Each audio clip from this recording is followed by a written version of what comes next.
안녕하세요. 이상덕입니다. 오늘은 벤자민 프랭클린 그분에 대해서 제가 설명을 좀 해드릴게요.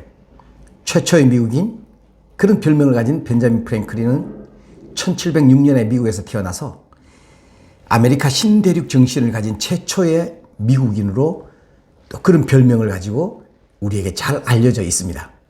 18세기 신대륙의 역사와 정신을 상징하는 인물로서 사업가이기도 하고 정치가이기도 하고 과학자이기도 하고 외교가이기도 하고 문필가로 명성을 떨쳤던 아주 훌륭한 분입니다. 벤자민 프랭클린이 젊은 시절에 아주 어렵게 돈을 모으게 되었습니다. 그 어렵게 모은 자기 재산으로, 그 사유재산으로 도서관과 학교와 병원과 소방서 같은 시민들을 위한 교육시설, 또 의료시설, 공공시설을 짓는데 아낌없이 그의 돈을 투자했고, 오늘날 아이비리그 중에 하나인 펜실베니아 대학을 설립하기도 했습니다. 미국의 정치가이자 건국의 아버지라 불리는 프랭클린은 누군가에게 이렇게 질문을 받았습니다. 당신은 수많은 실패와 위기에도 불구하고 어떻게 포기하지 않고 끝까지 전념할 수 있었습니까?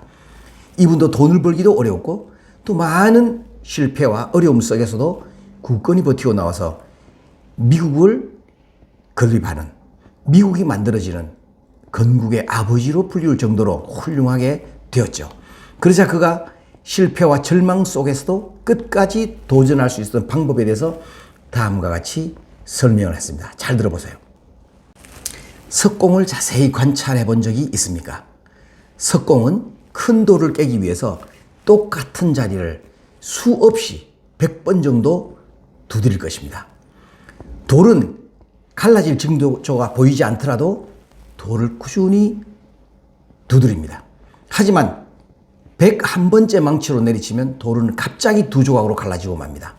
이처럼 큰 돌을 두 조각으로 낼 수 있었던 것은 한 번의 두드림 때문이 아니라 바로 꾸준히 계속해서 두드릴 때 마지막 한 번이 결정적으로 이 돌을 갈라놓는 것이었습니다.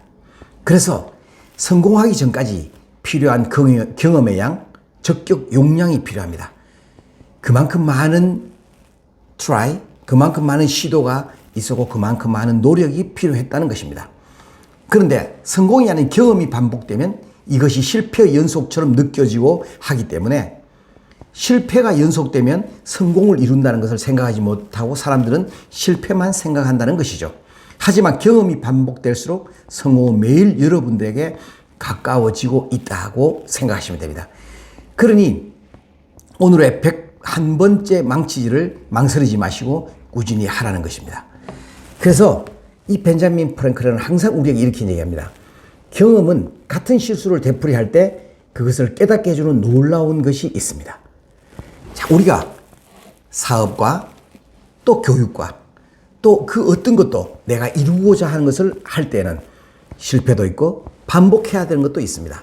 그러나 실패한다고 해서 영원히 실패하는 것도 아니고 또 그것이 실수한다고 해서 영원히 실수하는 것이 아닙니다. 언젠가 또 그것이 오늘 석공들처럼 100번, 어쩌면 101번째 칠 때에 이것이 이루어질 수가 있습니다. 내가 목표를 세웠다면 어떤 것이 있더라도 꾸준하게 해나가면 결국은 그것이 이루어진다는 것입니다. 실패는 성공의 지름길이기도 하고 또 이 경험은 성공을 만들어주는 하나의 발판이기도 합니다. 혹시로 지금도 나는 잘 안 돼, 나는 늘 실패야, 이렇게 하시는 분이 계신다면 오늘 제 유튜브 방송을 들으시고 절대로 실망하지 말고 석공이 바위를 깨기 위해서 두드리고 있는 것처럼 두드리시길 바랍니다. 그러면은 결국은 성공하고 말 것입니다. 용기를 내시기 바랍니다. 이상덕이었습니다. 감사합니다.